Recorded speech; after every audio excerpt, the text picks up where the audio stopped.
夜幕降临，当你抬起头看到满天繁星时，你是否曾在这一刻陷入沉思？这浩瀚的宇宙到底有多大？它的边界在哪里？在无数星辰的深处，是否还有和我们一样的生命？在同样仰望星空，我们是谁？我们从哪里来？我们所在的这个世界究竟是怎样的存在？这是每一个现代人都曾产生过的疑问。在科学高度发达的今天，我们借助哈勃望远镜，可以看到数百亿光年外的星系，用粒子对撞机探索微观世界的奥秘，用量子力学重新定义对真实的理解。然而，每当科学家们在实验室里取得一项新的突破，回过头来翻阅一部诞生于2500多年前的佛经《华严经》时，却常常发出惊叹：这部古老经典中所描述的宇宙图景，竟然与现代物理学的前沿发现惊人的吻合。正如美国物理学家卡普拉在其著作《现代物理学与东方神秘主义》中所言，古老的宗教典籍《华严经》与现代物理学的理论之间有着惊人的相似性。日本学者松下真一也在《法华经与核子物理学》中感慨道：这实在很奇怪，正是现代物理学的真理，并用实验加以证明，这和古代的佛教思想的具体表现一样，不是令人惊叹吗？那么佛陀的眼中的世界究竟是什么样子的？让我们一同走进《华严经》那宏大而精妙的宇宙观，看佛眼所见的真实法界。《华严经》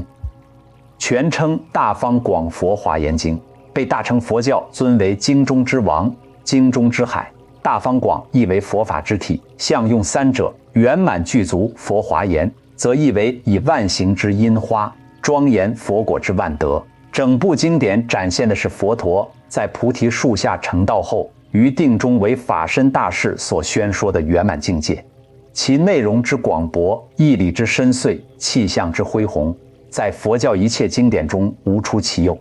在世俗的理解中，宇宙即时间和空间的总和，上下四方曰宇王，古来今曰宙。但佛经中对宇宙的定义远比这更为深刻。华严经描述，从空间上看，宇宙是没有边际的，有10个方向：东东南南，西南西，西北北，东北上下，层层叠叠，纵横交错的分布。从时间上看，宇宙是前前无始，后后无终的，空间无边界，时间无始终。这就是佛陀对宇宙最根本的认知，这与现代宇宙学的主流理论不谋而合。爱因斯坦的广义相对论表明，宇宙可以是有限而无界的，就像地球的表面有限却没有边界。而大爆炸宇宙学也指出，时间有一个起点，但在此之前的概念可能根本不成立。很多人听说过3000大千世界这个说法，但对其真正的含义往往理解得比较模糊。在佛教宇宙观中，一个世界是指一个日月系统，相当于现代天文学中的太阳系，1000个这样的世界组成一个小千世界，1000个小千世界组成一个中千世界，1000个中千世界组成一个大千世界。因为大千世界是由3个1000连成，1000台10千构成的，所以称为3000大千世界，其中包含了整整10亿个日月系统。这是一个什么样的概念？以现代天文学来看，一个银河系大约有1000亿到4000亿颗恒星，那么一个3000大千世界约等于10亿个太阳系。而这在华严经中仅仅是一个佛的教化范围而已，而释迦牟尼佛教化的世界被称为娑婆世界。娑婆是梵语音译，意为堪忍，意指此界的众生能够忍受烦恼、苦难等各种不圆满的境遇。华严经告诉我们，娑婆世界所在的范围涵盖了13个3000大千世界，但这还远远不是全部。华严经中用了整整3卷，第8、90卷的华藏世界品来详细描述这个不可思议的宇宙结构。普贤菩萨告诉大众，我们所处的这个世界，乃至一切佛刹，都包含在一个更为宏大的结构之中——华藏庄严世界海，简称华藏世界。华藏世界是释迦如来真身、毗卢遮那佛以及一切诸佛报身净土的通名。它与我们常说的娑婆世界、极乐世界不同，它是一切世界的总称。在《华严经》的描述中，华藏世界的基底是风轮，这个世界的最下方有须弥山微尘数的风轮，层层支撑。这个数量已经远远超出了人类的计数能力。这些风轮中最上面的一层名为殊胜微光藏风轮，它承载着一个巨大的普光摩尼庄严香水海，而在香水海之中生长着一朵无比巨大的莲花，名为种种光明蕊相状大莲华。华藏庄严世界海就在这朵大莲花之上，大莲花周围有金刚轮山环绕，山体由金刚所铸成，坚固不坏。山内有大地，皆由金刚所成，清净平坦，无有高下。更有世界海微尘数之种种庄严。在这片大地之上有无数香水海，每一香水海周围又有无数香水河围绕，河岸以金刚为岸，净光摩尼为岩饰。这是一个何等壮丽的图景！无量的风轮托起香水海，香水海中生出大莲花，莲花的每一片花瓣上都承载着微尘数的世界，而这一切仅仅是华藏世界的盖帽。在华藏世界中央的香水海名为无边妙华光香水海，其中安立着一个巨大的世界种，名为普照十方赤然宝光明世界种。这个巨大的世界种总共有20层结构，我们所处的娑婆世界以及西方极乐世界都在其中的第13层。想象一下，娑婆世界包含了13个3000大千世界，而3000大千世界又有10亿个日月系统。如此庞大的结构，在华藏世界的20层结构中，不过是第13层中的一粒微尘。更令人震撼的是，以普照十方赤然宝光明这个中央世界种为中心，周围还有无垢世界种、因陀种、法界种、广大种、善见种、恒出种等无边无际的世界种。一种上各有20重华藏世界次第安立，而每一世界种中又包含不可说佛刹微尘数的世界，这个数量级已经远远超出了人类数学能够表达的范畴。华严经中有一段极为著名的经文：一一微尘中各现无边刹海，刹海之中复有微尘，彼诸微尘内复有刹海，如是重重不可穷尽。一粒微尘之中有无数无边的世界，而那世界中的一粒微尘中又有无边的世界，如此重重叠叠，没有穷尽。有学者经过粗略计算发现，华严经中所描述的华藏庄严世界海涵括了约22200个3000大千世界，即银河系级别的星系系统，其规模可以类比现代天文学中的巨强或宇宙大尺度纤维结构。而更广大的十方世界海则涵括244200个3000大千世界，相当于现代天文学所称的炮状宇宙结构。在人类文明史上，华严经第一次将宇宙的尺度推向了几乎无限大的地步，比西方文艺复兴时期的宇宙论早了约1000年。在华藏世界的描述中，有一个极为精妙的比喻，这就是因陀罗网。华严经中说，在颠多利天王第10天的宫殿里，有一种用无数颗宝珠连结而成的宝网，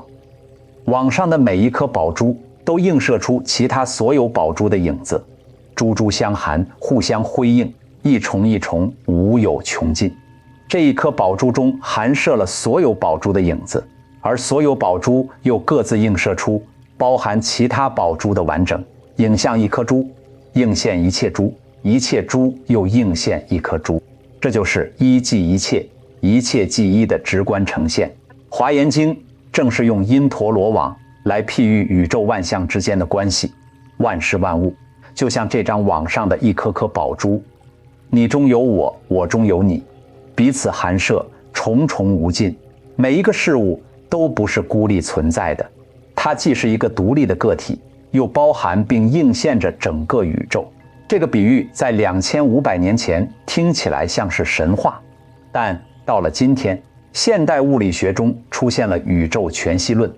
由物理学家戴维·波姆等人提出，认为宇宙可能是一个全息结构，任何一个部分都包含着整体的全部信息。这与因陀罗网的寓意惊人地一致，一颗珠中含摄一切珠，一个点中含摄整个宇宙。华严经在2500年前就已经道出了这个真相。华严宗为了帮助人们理解这个不可思议的世界，建立了4法界的理论体系。第一个层次是事法界，就是我们日常所见的现象世界，山河大地、草木虫鱼、星辰日月，万事万物各有差别，就像海面上的波浪有大有小，有高有低，形态各不相同。这是我们凡夫直接接触到的世界，也是科学所研究的对象。第二个层次是理法界，清净的本体世界。万事万物虽然表面上有千差万别，但从本质上来看，它们都是同一真如离体的显现。就像波浪虽然有大有小，但其本体无非是水。从这个角度看，万物平等，无二无别。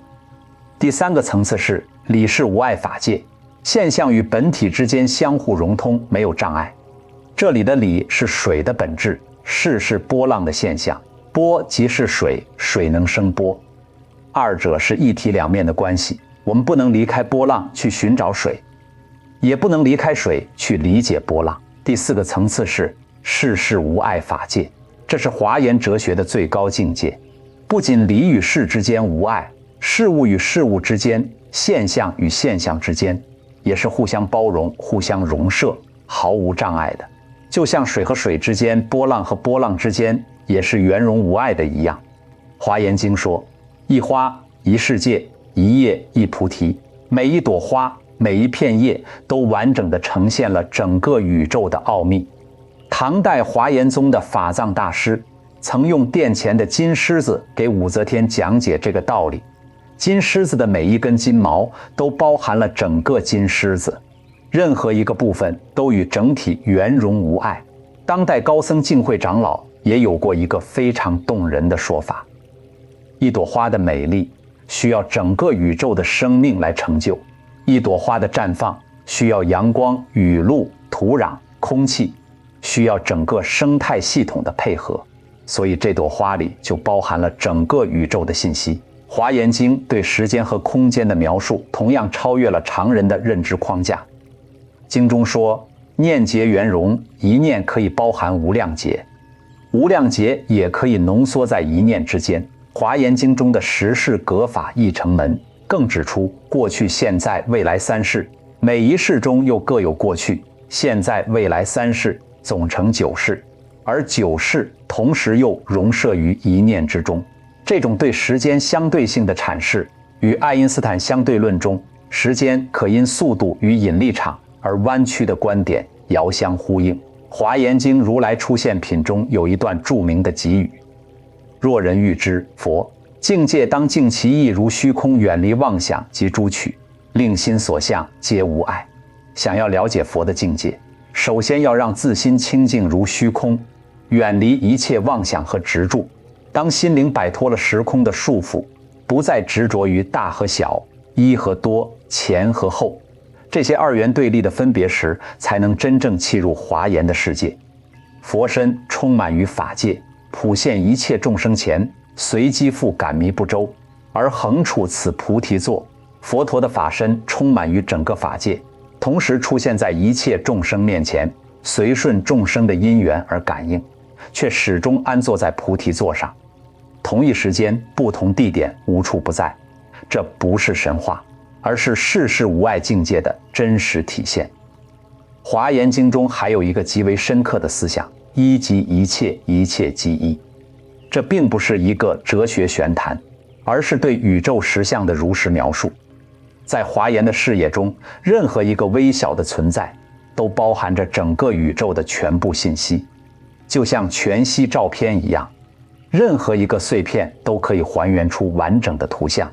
世界在微尘之中，微尘在世界的每一个角落，这就是《华严经》所说的微细相融安立门。大和小之间的界限被彻底打破，大中可以容小，小中也可以容大，超越了世俗的二元对立之后，大小多少、广狭长短都只是心的分别而已。《华严经》中圣音菩萨的给予极为美妙，或一微尘中能现一切佛，一切佛刹中皆入一微尘，一粒微尘中能显现一切佛，一切佛的刹土中都能入于一粒微尘。这不是比喻，而是佛眼所见的真实法界。《华严经》中有一个震撼千古的宣言，经文记载，佛陀在菩提树下成道时，发出了这样的感叹：奇哉奇哉！此诸众生云何具有如来智慧德相，愚痴迷惑，不知不见。佛陀惊奇地发现，一切众生本自具足，与佛无二的智慧和功德，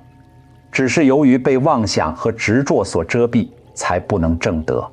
换句话说，你和我以及这世间的每一个人，乃至每一个生命，其本质都与佛无二无别。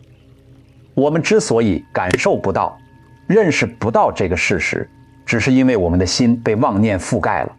就像宝珠被灰尘遮蔽了一样，只要拂去尘埃，宝珠光耀如初。这个教义是华严宇宙观中最为温暖、最为动人的部分。它告诉我们，宇宙的本体一真法界不是外在于我们的某个遥远存在，而是我们每一个众生当下的本心。当我们净除妄想，回归清净本心时，我们与宇宙便是一体，我们与诸佛便无差别。生活在快节奏的现代社会，我们常常感到一种深层的焦虑和孤独。物质越来越丰富，精神却越来越贫瘠，信息越来越爆炸，智慧却越来越匮乏。我们被各种碎片化的信息所包围，生怕错过任何东西，却又感觉什么都没有真正拥有。华严宇宙观给了我们一个截然不同的视角，你并不孤独，你与宇宙万物本来就是一体，你中的每一个细胞、每一个念头都与整个宇宙紧密相连。你就像因陀罗网上的一颗宝珠，既独立无二，又映现着一切。你的存在本身就具有无限的价值和意义。这种万物一体、圆融无碍的宇宙观，在现代社会中具有极为重要的疗愈价值。当我们感到焦虑、恐惧、孤独时，不妨回到华严的视野中，一切众生都在互相成就。我们每一个人都不是孤悬的存在，而是整体中不可或缺的一环。爱因斯坦曾说，未来的宗教将是宇宙的宗教，它应当超越个人化的神，避免教条和神学，涵盖自然和精神两方面。它的根基应建立在某种宗教意识上，这种宗教意识来源于宇宙万物合而为一的体验。华严经的宇宙观恰恰提供了这样一种宇宙合一的体验。量子物理中的量子纠缠，两个粒子即使相隔遥远，也能瞬间相互影响与华严。世事无碍的思想遥相呼应。宇宙全息论认为任何部分都包含着整体的信息，与一即一切的理念不谋而合。宇宙大爆炸理论中，从空生有的概念与佛经色即是空，空即是色的教义异曲同工。暗物质和暗能量的存在，宇宙中有超过95%的物质是人类无法直接观测到的，也在某种意义上呼应了佛经所说的不可说不可见的深层实相。当然，我们不能简单的说佛经就是科学，也不能说科学证明了佛经，但两者之间的惊人相似性，至少为我们提供了一种思考宇宙的全新维度。在这个维度中，科学与宗教不是对立的，而是从不同角度逼近同一真理的两种途径。华严经的智慧告诉我们，认识世界的最终目的不是为了增加知识，而是为了改变我们看待世界的方式。当一花一世界，一叶一菩提不再只是美丽的诗句，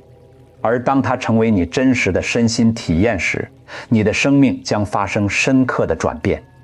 华严经菩萨问名品中说：一切唯心造，宇宙万象皆为自心所现，心静则国土静，心平则天下平。所以修行不是要逃离这个世界，而是要以华严的眼光重新审视这个世界。每一个当下都是修行的道场，每一个相遇都是因缘的成就，